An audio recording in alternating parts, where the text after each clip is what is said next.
Алматы қаласының Махатма Ганди атындағы нөмірі 92 лицейдің 5 Б сынып оқушысы Муканова Амина. Ұлы Абай атамыздың сегізаяқ өлеңінен үзінді. Алыстан сермеп, жүректен тербеп, шымырлап бойға жайылған. Толғауың 90 қызыл тіл, сөйлеймін десең өзің біл.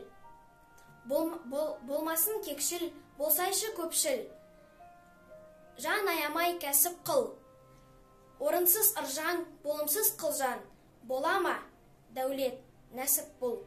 Еңбек етсен ерінбей, тояды қарнын тіленбей.